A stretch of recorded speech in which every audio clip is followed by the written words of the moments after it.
Hello and welcome to round 11 of Grand Prix Oklahoma City. I'm Randy Bueller, joined in the booth by Jacob Van Lunen, and you are looking at Brad Nelson on the right of your screen. I believe he's the number 11 ranked player in the world, somewhere up there. He's playing against Jasper Johnson-Epstein, who is yet another in a long string of Madison area players.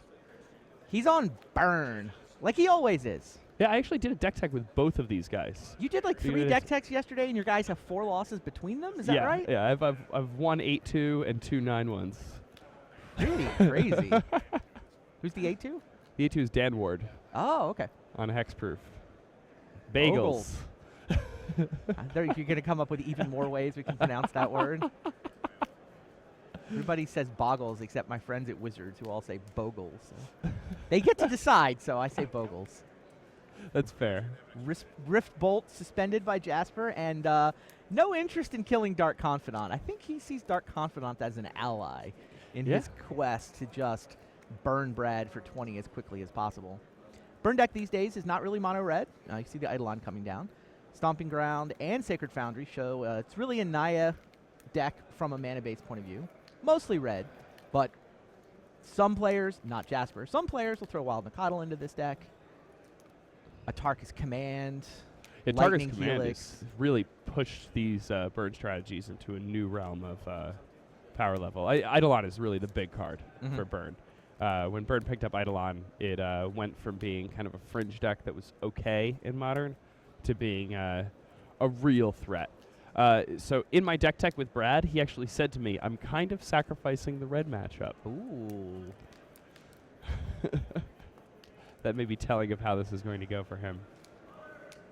Yeah, Jasper's played Burn to a pretty good Pro Tour finish. I think Atlanta, maybe? The block constructed PT? It was definitely a Pro Tour where he had a mono red Burn deck up into the top 32, top 16 range. It's definitely his preferred style of deck, and he performs very well with it at the Grand Prix level. Yeah. Dark Confidant attacks. Block, please? No, didn't think so. Wow, he just paid for Stomping Ground? He did just pay for Stomping Ground. Oof. I mean, he had to get that Terminate. It's a lot of damage. 2 from the Stomping Ground, 2 from the spell, but the Eidolon is gone. Oh, that is brutal. Indestructible from Burrow's Charm there. Wow. Effectively dealing 2 damage by having the Eidolon deal combat damage and keeping the Eidolon around for the future. Brad already down to 9 here.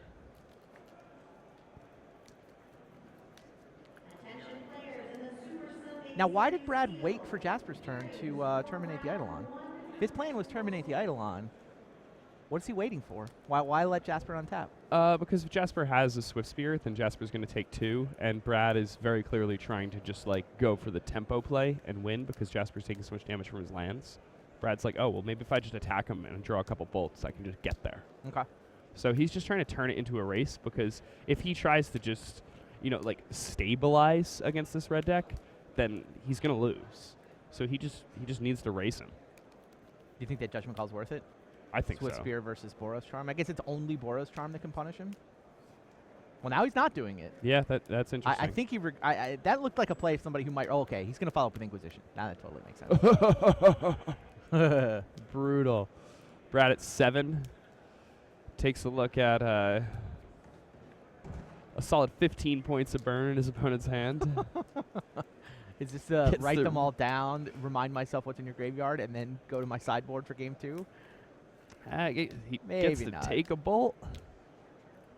Yeah, the mana, you can make this into a fairly mana inefficient draw.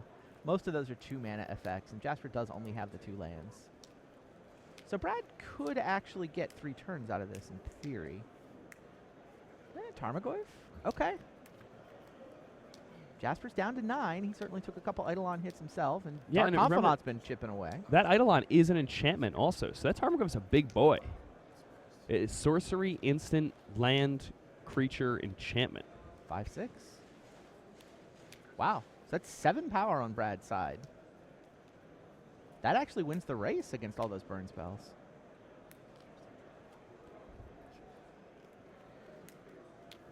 I guess it depends if Confidant hits anything. If Confidant hits a spell, Jasper can win in 2 spells.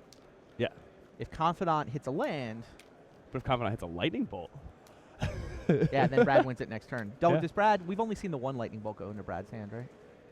Yeah, I think we only saw the 1 bolt. Could be another one, though. Yeah, lightning bolt from Brad would win this immediately. Ooh. Oh, Maelstrom Pulse. Jasper did not have a 4 damage spell in his hand, though. He used his Boros Charm to defend Eidolon, which was, I mean, an obviously correct play. Dealt way more damage that way. But Brad needs to finish this off with a lightning bolt. I mean, presumably Jasper didn't draw a 1 mana burn spell, or Brad wouldn't have survived his draw step. Okay, so this is interesting. If Brad can somehow play a Liliana, plus it to discard either a Liliana and or a... Yep, no, he doesn't. Doesn't have He's it. unable to do so. He could get Jasper to 2. Yeah. Crazy. Now, if he terminates that Eidolon main phase, and then a Boros Charm, still going to wind up dealing 4 to him. I don't know. The fact that he turned it into a race means that makes that whole Swift Spirit, play around Boros Charm. I don't know. It's an interesting judgment call. Meanwhile, on the B table, here's Chris Lopez. Here's the Elf deck that was undefeated overnight. Nettle Sentinel, Archdruid, Heritage Druid. Just makes a ton of mana, dumps a ton of elves onto the table very quickly. But Colton Grissom's Living End strategy, wow, we came in kind of perfect timing. Yeah. There's the Cascade spell. There is the Living End. All right, so I imagine Chris is going to float 4 mana here. Oh, wow. He's got Collected Company in his hand, doesn't he? Yeah, looks like it. It's cute.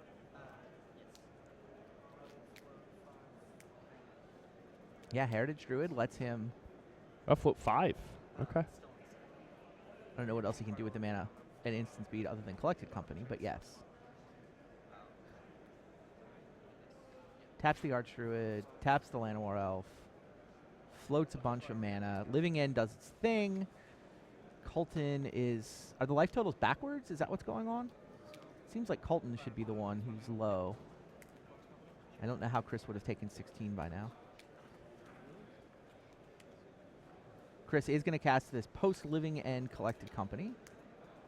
Couple of elves. Gets an Archdruid off of that. Pretty nice. And not a ton for Colton, right? Yeah, I mean, he's only got those 3 guys, and they're not really that impressive. But he was at 4, so he had to, right? He was... Yeah. He was forced into it. Okay, did that on Chris's turn. That may have been mid-combat, probably. Seems to make sense. Yeah, I mean, lethal attack coming in. You do what you got to do, right? Time to Living End. Or maybe he did it upkeep. That looked like an upkeep, now that you mention it, right? Yeah, a bunch of those guys were still untapped. I think only Nettle Sentinel was tapped.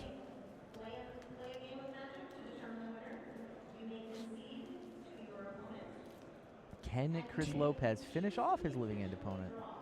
Now the Living Ends get a lot worse. Chris has a bunch of elves in his graveyard. Yeah. And if Chris can rebuild a board capable of blocking here, then he'll be in pretty good shape. And I think he could take 6 here. It's not really the end of the world.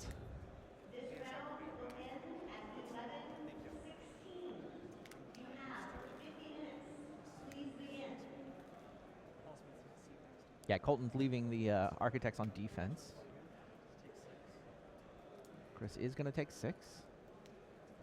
Yeah, Fulminator blows up Overground Tomb. That makes total sense. I like it. We could see a lot of... Yeah, I mean, it's a grip full of action cards here. for Colton. I don't know if that counts as action. Like, it's a bunch of big, dorky cycling creatures, and Colton was forced to pull the trigger on his Living End before he could cycle them all into the yard. Well, even just from Chris, it looks like he has Elvish Visionary and Lead the Stampede in hand, so he could just cast the Elvish Visionary, draw a card, then tap the Elvish Archdruid for... What is Colton doing now? Oh, he has another Fulminator. Okay. Do we stay here to watch the end of this, or head back to the first table? I feel like we might stay here. I kind of want to see how this turns out. I want to see how this turns out. I mean, the other matchup's a little bit of a blowout. I think Brad has to try to race, and it's a tough race to win. Oh, even better. You Yeah, can see this Brad is- casting an Inquisition. There's Jasper's opening hand if you want to do some math. Yeah, so, I mean, Brad gets to nab a Swift Spear here, or a Oh, Lavamancer or something. Collected company from Chris Lopez, though, Ooh. back on the main table. He is saying, living end, sure, I'm going to rebuild my board. Shaman of the Pack is And that's it. lethal. 4. Nettle Sentinel plus Shaman of the Pack. That is the last 4 damage. Kablam! Who needs to attack with elves when you've got Shaman of the Pack? Shaman of the Pack's a powerful card. Wow. Especially when you're accompanying into them. Imagine accompanying into like 2 of those when you have like a couple elves in play. Your opponent just dies. All right, now we're back to Jasper Johnson-Epstein and Brad Nelson. So Monastery Swift Spear dealt with via Inquisition of Kozilek. Then something else that I really like here is that, well, for Brad, is that he has Blackleaf Glyphs, which is like the absolute best land you could have when you're playing against the red deck.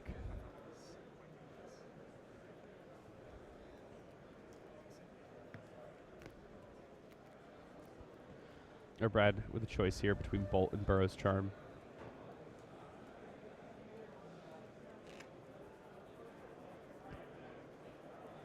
He's picked apart this draw pretty well, hasn't he?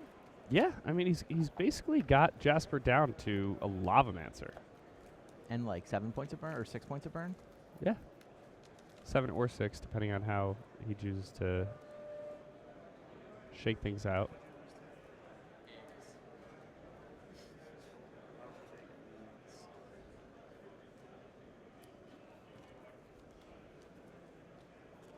He's going to take the 1 mana spell instead of the Boros Charm.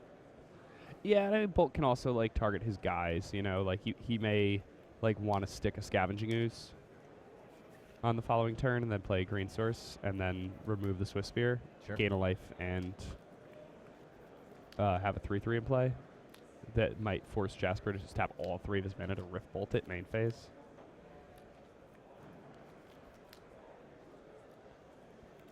It would also put it out of range of the Lavamancer right away if he did that.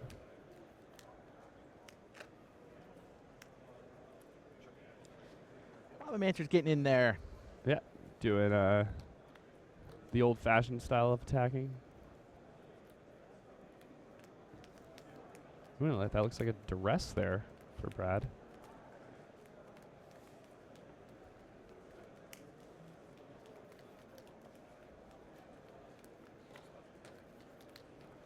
All right. So he's at least going to get a Rift Bolt out of this. Jasper going to fetch up a Sacred Foundry, fire off a Burrow's Charm. Ooh, but instead he picks up a nice Atarka's Command.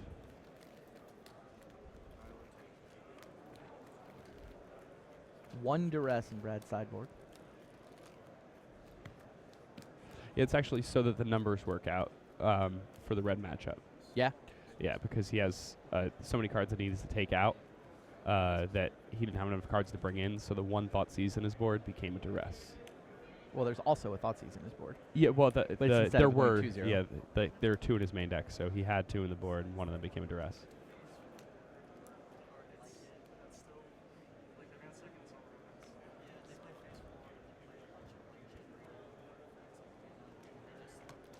Terminate takes out the Lavamancer, and he's got Jasper down to an Atarka's Command and nothing else, except in 1 draw step, whatever that may have been. And he's at 15.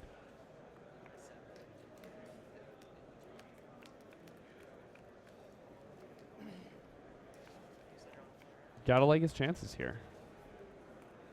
Drumming to 14 now, but if he can find something like a Scavenging Ooze, he'll be in great shape. That's what it is. 2 creatures in Jasper's yard. Thought you told me Brad had sacrificed the burn matchup. She's like, I hope I don't get paired against it. Maybe only once. Being on the play with double Blackleaf Cliffs and this combination of cards the Scavenging Ooze is pretty nice. So here I would be very surprised Brad didn't activate the Scavenging Ooze now because he can get around a Atarka's Command.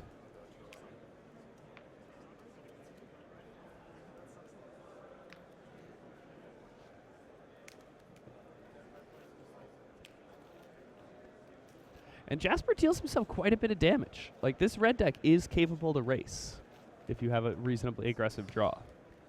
But if you're playing some other type of aggressive strategy, they're not really applying board presence, like that type of pressure, and they're dealing themselves damage with their lands. So it's a red deck that you can race if you're attacking. That's a very important thing to note about these new Naya burn decks, is because people are so used to playing against burn and just trying to stabilize, holding on for dear life. But that's because your burn opponent was always at 20 while they were firing these burn spells at you. This burn deck goes down to like 11 while firing these burn spells at you. So if you can start getting some good licks in, then suddenly like you can put them on the back foot. Red cracks a fetch land. They're going to activate this ravine. There you go. Here we go. Trying to bring it home.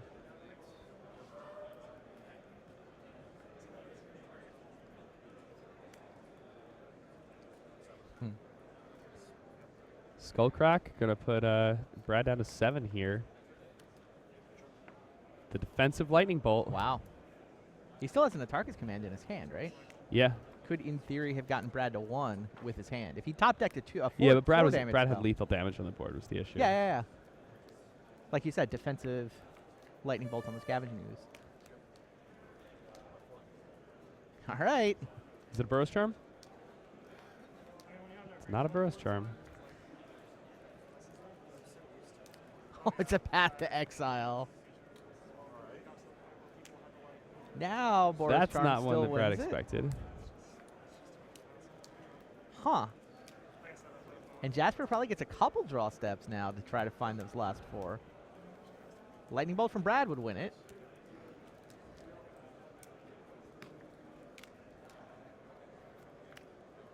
Lavamancer. 2 activations away. Can Brad finish this race with 3 more points? Oh, Kitchen Finks! Kitchen Finks is a good one here. Not the best, though.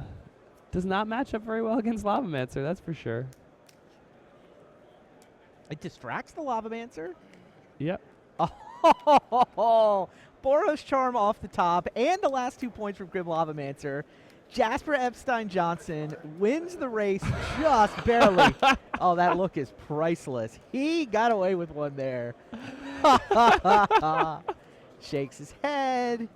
Brad knew he sacrificed this matchup. Brad doesn't look all that upset to have lost. He's like, oh man, I was so close. Meanwhile, once again, we tune in just in time for Living End. Yeah, it has the same text as Living Death, just a different casting cost. I guess there's also the suspend text on there.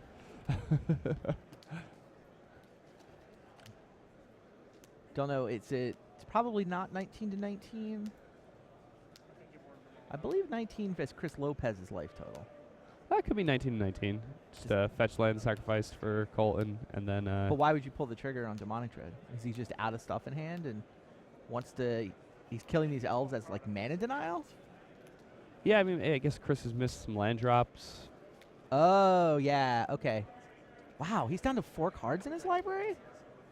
That Living End was way at the bottom. I mean, these decks tend to play, what, 3-ish? It shuffles them to the bottom, though. Yeah. Yeah, so it's not going to... I think they usually play 2 Living End, sometimes 3. 3 copies. You can sideboard one out, too, though. Yeah, I obviously you might I guess draw 3 them. is The problem three is probably the problem is normal. that you draw them sometimes. Yeah. Just why you draw 2, and you just lose if you're only playing 2. Yeah, I mean, I think it's like the risky shave one because I'm in a bad matchup kind of gamble. But in any case, Colton has 4 cards left in his library that did not get revealed there. Plus all of those go to the bottom. It looks like there is a Living End in his hand.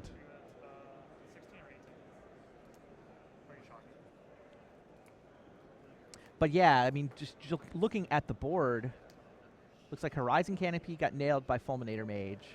And Colton decided to pull the trigger on a Living End, not because he was in danger of getting attacked, but because he wanted to kill 3 elves and drop Chris Lopez down to a single forest. Yeah, and I mean, he's got an opponent who's on 1 land, who he knows has no other lands in play, and he has a 4/5, a 2/2, and a 3/4 in play, and all of those creatures. Oh, and another 3/4. And the 2/2 that he has can even be used to kill a land that Chris Lopez draws. Makes sense. All right, now Chris floats really some mana. I don't know. I wasn't counting how much he could float or what he's going to be. Oh, he had 4. So he does get to Collected Company's response. That undoes a lot of the sting here. Yeah, interesting. What I mean, Chris has some choices. I saw Shaman of the Pack in there. I think I saw Dwynen's Elite in there. I saw Elvish Archdruid in there. Saw Archdruid. Spell Skite, which doesn't seem super relevant. Heritage Druid and Archdruid.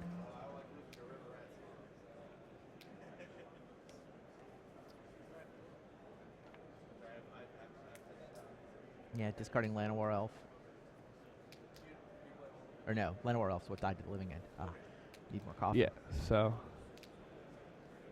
Elvish Archdruid here, producing 2 mana, so that's 3. Gets to make another Elvish Archdruid. That Heritage Druid's a 3/3, as are both the Elvish Archdruids now.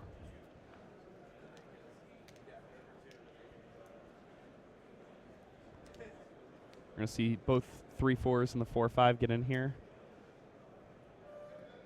I guess Fulminator can't attack. Yeah, Fulminator's a chump attacker. Yeah. So. I don't see any other good blocks for Chris, though. Yeah. Looks like he's going to be taking 10 here. Kind of brutal.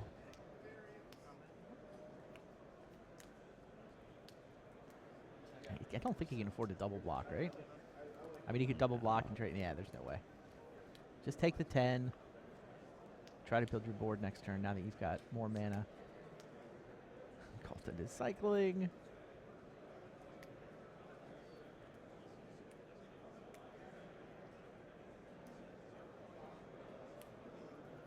Summoning the Simian Spirit Guide.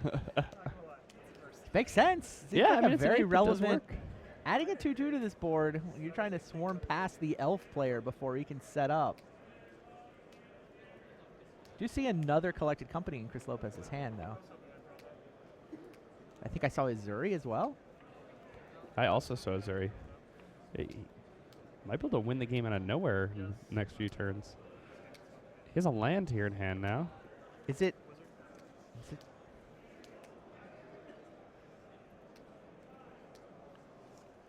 He's going to Cavern need Assaults. to block on the following turn, though. Yeah. At least something. All right. Tap the Archdruid. Here's Azuri. Oh, well, now the attacks don't look very good at all. Wow, is that? It's a Visceraseer. It is. It's one Visceraseer in from the sideboard as anti-living end tech, I guess? Yeah, I mean, they living end, you sacrifice all your creatures, right? Hilarious. Doesn't do anything else. Like, there's no combo.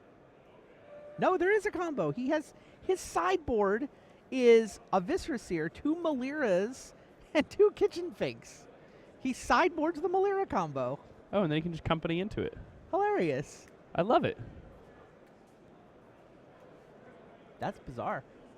It is bizarre. Does he have like Ranger Avios or something in the sideboard? No. Yeah, I don't see quite how you tutor it up, but he does main deck Court of Calling. Yeah. Like, he has 3 chords in his deck anyway. And Collected Company.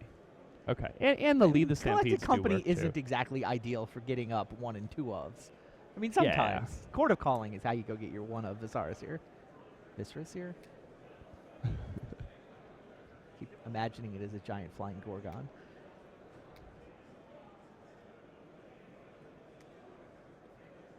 And this is actually now Colton doesn't even have a good attack anymore. I mean, no, Azuri's doing some serious work here. Yeah, right? Azuri could turn all those guys into 6/6s.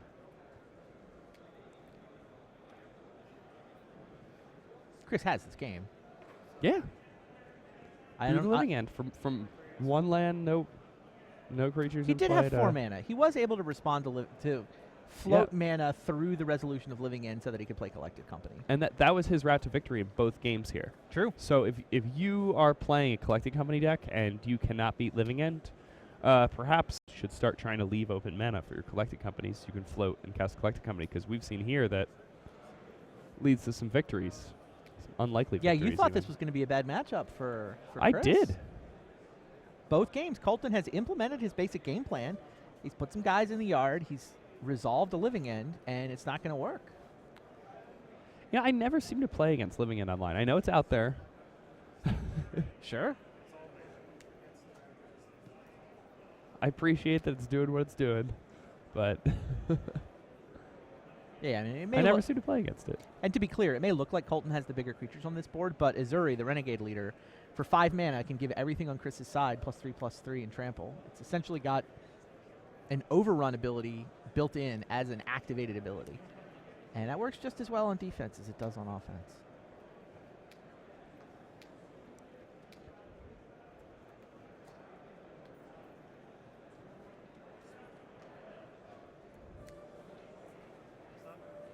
He's just going to attack with this Pale Recluse. Yeah, all right. Block. Regenerate. That works too. Yeah, that's another way to do it.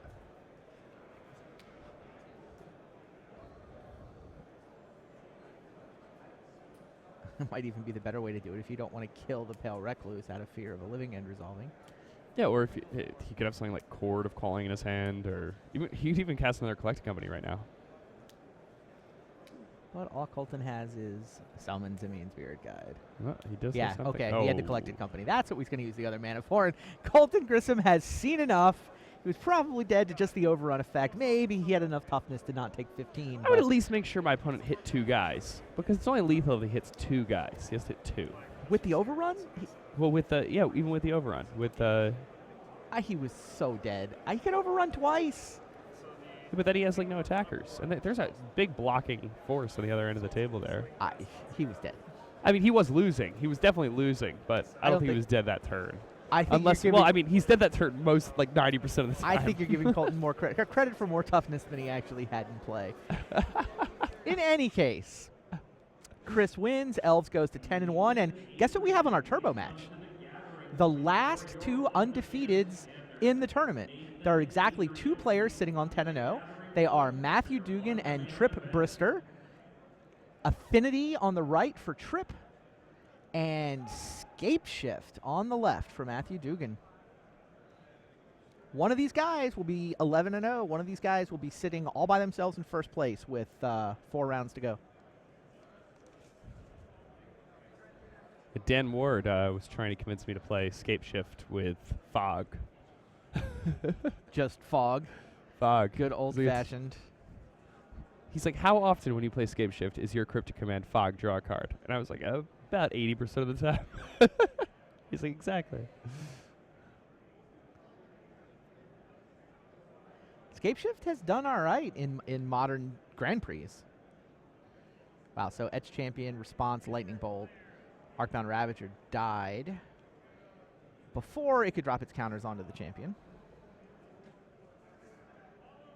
I mean, Grand Prix Minneapolis last year was in fact won by a Scape Shift deck. Yeah. There's some new toys in Battle for Zendikar too that might actually help Scape Shift. I mean, the battle lands in particular seem like it gives you more mountain forest lands, right? Because you really want green mana early, but you have to have this critical mass of mountains in your deck to make the Valakut work. So, I mean, it could legitimately be that the battle lands actually help Scape Shift dramatically. That would not surprise me at all. I've played quite a bit of Scape Shift over the years. Scape Shift, Jund. And then, what's the name of the blue-green card from Battle that lets you search for play any spell in your deck that has less CMC equal to the number of colors that you play? Sorry, it's 3 a blue and a green. With Brian David Marshall was gushing over it online. Exactly. It's a new. It hasn't come out yet, so I don't remember the name of it. I do know what you're talking about, though. But here's Scape Shift from Matthew Dugan. But I mean, one of the things is this deck has to access that 1/4 mana sorcery. It's got 3 colors of mana anyway. It's playing a bunch of duels.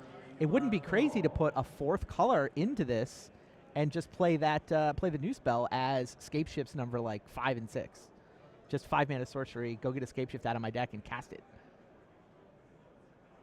Anyway, no Battle for Zendikar cards in Matthew Dugan's version of the Scape Shift deck.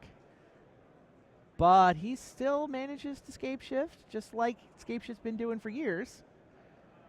Couldn't quite get all the damage he needed, though. Yeah, that I was mean, an 18-point it scape was shift. it was a defensive scape shift. He used it to wipe the board because compulsive research. It's a good draw spell that doesn't see that much play in this format. Yeah, so Matthew used escape shift defensively. He killed a bunch of Affinity's creatures because that seemed a lot better than dying. And now he's got to... Uh-oh. Yeah. Counting, tapping, working it all out. There's the other scape shift. This should do it. Go get a bunch of mountains. Valakuts, mountains. Valakut number 2, 3 mountains. That'll do. And Snapcaster scape shift again. No problem. Just to show him. Matthew Dugan up a game. Turn 1. Scape shift does a lot, and like this deck just is so resilient. And when people play these discard spells against you, you just draw your scape shift off the top and kill them anyway. It's playing 1 mana rampant growths.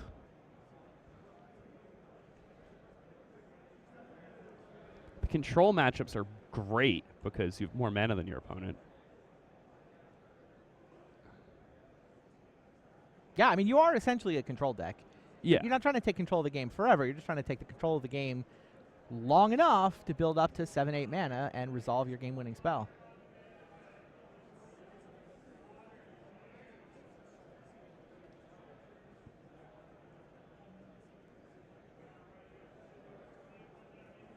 Not the fastest of draws for Trip. Please, sir, am I have an Arcbound Ravager? No.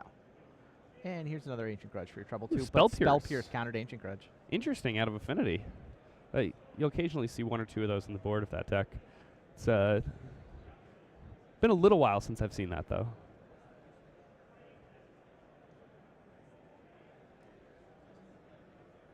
Lightning Bolt takes down the Signal Pest. Its champion keeps chipping over, though. Yep. Does not have another green mana, so can't scape shift for the victory this turn.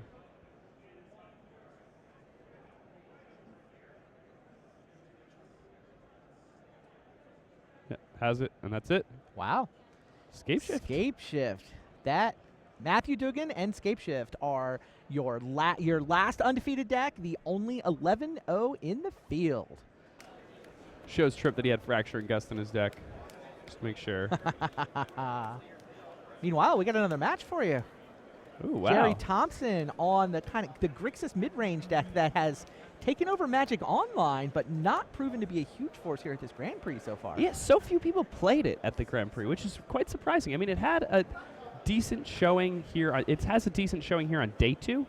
As far as, I mean, nothing really has a huge showing, but it's 4 copies, 2.4%.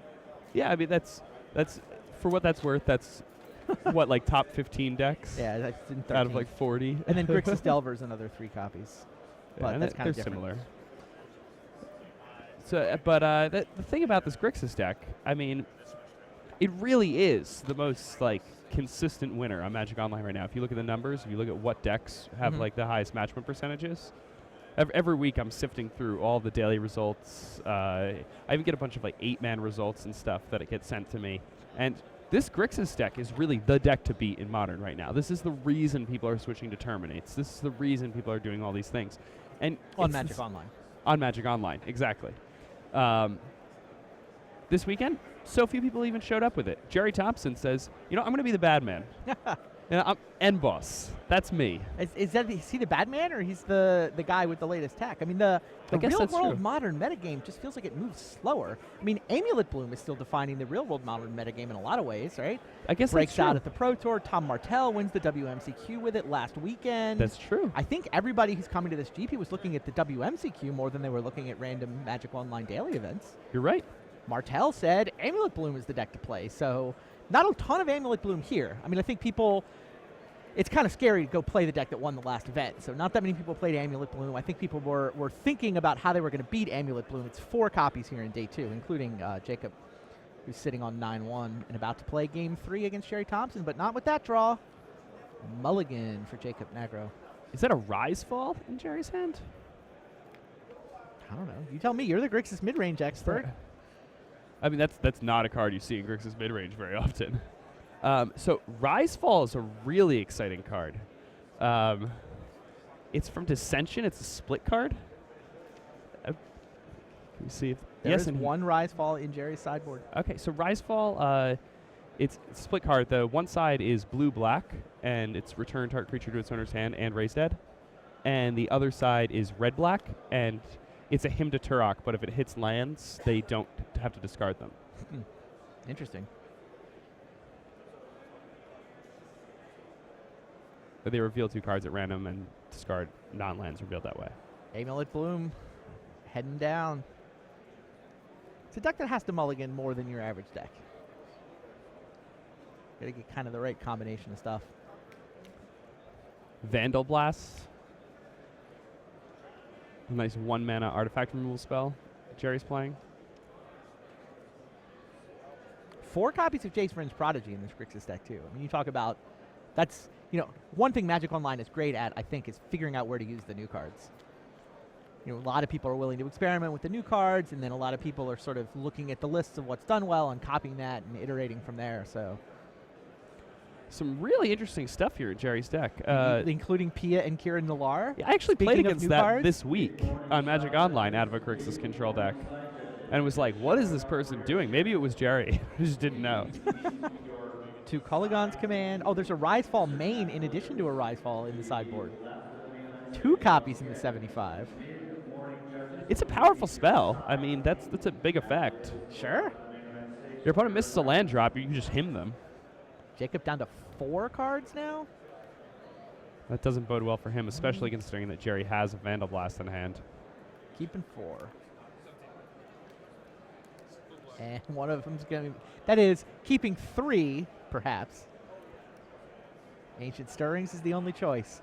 2 land and a Hornet Queen for Jacob Nagro. Good luck. Yeah. Tendo Icebridge, Gruul Turf, Hornet Queen. Well, yeah, you play the Tendo Icebridge. Jacob just doing the sportsman-like thing of leaving his revealed cards face up, so Jerry doesn't have to write them down. Jerry, another interesting thing about Jerry's deck is that he's not playing Gurmag Angler. Sure. That's very, very rare for these types of strategies. It also means people are going to be sideboarding very poorly against him. So he's got the anti-Grixis deck? Well, he's got the Grixis deck that beats the way people sideboard against Grixis. People bring in all these Terminates and stuff, and you're playing like Pia and Kiras. This metagame sounds so different from the one we've been watching. Yeah. It's really surprising how Magic Online has just gotten a little bit out of sync with the real world. I feel like it evolves so fast because there's just a million events happening all the time, and then it gets ahead of itself.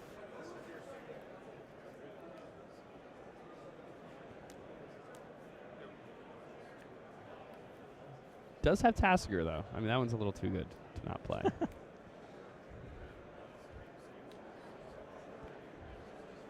Any type of mid-range control deck in Modern that's playing black and not playing Tassiger is wrong. It's probably wrong, yeah.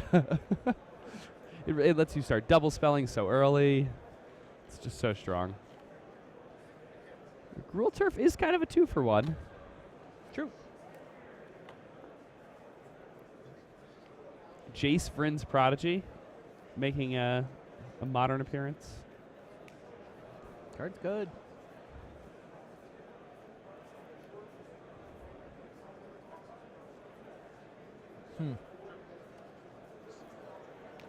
Summoner's Pact for Jacob.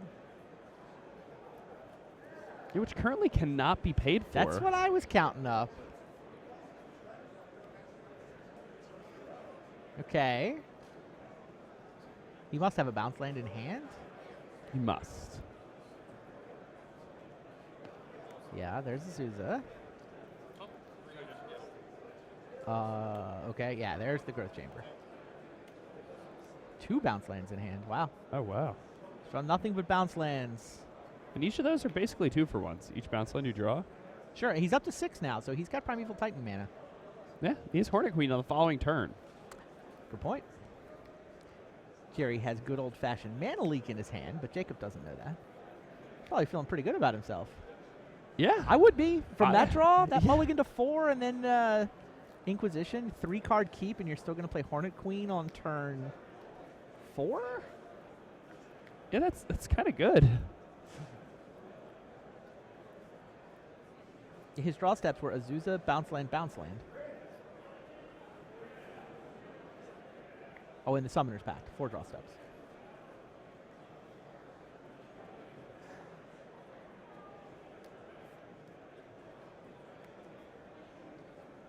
Jace now. Spark ignited.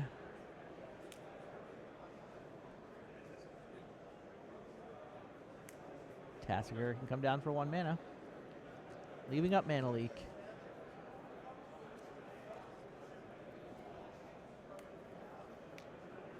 Okay, can't Hornet Queen this turn because he has to pay for the pact, of course. Yeah, now he has 2 cards in his hand, so now he can get himmed by the... Oh, jeez. Yeah. Rise Fall is going to knock out Hornet Queen and the other card. Jerry might not want to do that, though. Jerry might just rather leave up Mana Leak. Because then you can't lose the sling off the top of his deck, right? How much does Rise Fall cost? 2. And his last land comes to the play tapped. All right. And I mean, he has Remand, too, so he can still get it on the following turn. 7 mana. He's got Remand, Dispel, and Mana Leak. That's what it looks like.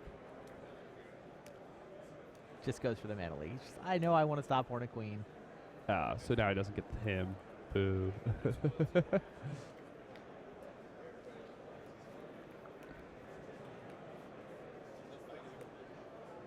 Goes for it anyway. Oh, he does. I mean, so it's 2 he cards. gets a ley line and a... Is that... I don't know what it is. Let me see if I can figure out what that card is that just got discarded there. I mean, Jerry's just doing work now. Now he has an active Planeswalker. He's a Tassiger. He has a hand that's chock full of counter magic. It's looking pretty good for Jerry Thompson at this point. Of course, his opponent did mulligan to 4 and then get Inquisition on Yeah, it's turn Primeval 1. Titan. That is the other card. He got Primeval Titan and Leyline with that ham.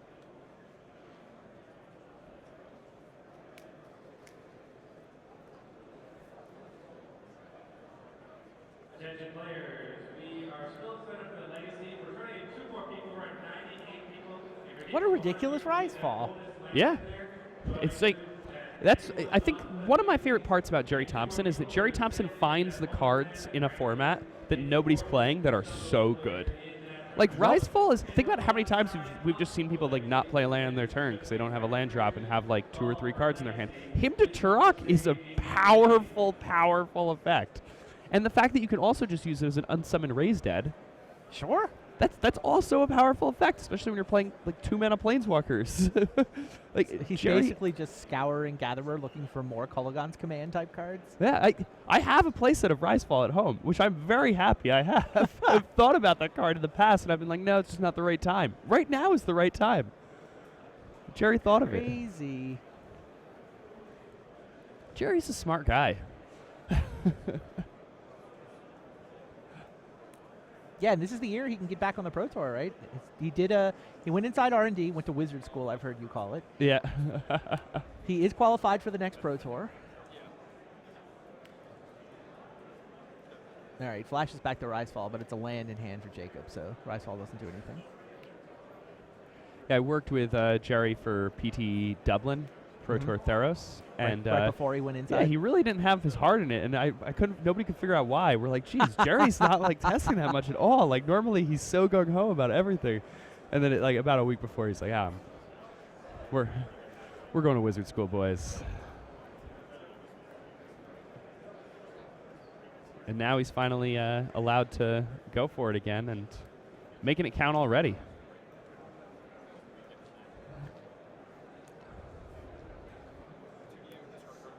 Kolaghan's Command.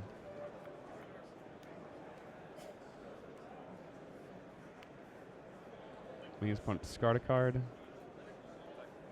Tassiger takes half his life total. Then he can minus the Jace and Kolaghan's Command again, and that's For the game. last 2. There you go. Yeah. Jerry Thompson moves to 10-1 with Grixis. I guess, yeah, it has to be Grixis control. All the Jaces, all the 2-for-1s. not a lot of counter magic, not a lot of the cards you're used to seeing in a control deck. Like most of the control decks in Modern have been more on the Jeskai side. Yeah. But yeah, legit control deck, and that will wrap things up here for round 11 at Grand Prix Oklahoma City.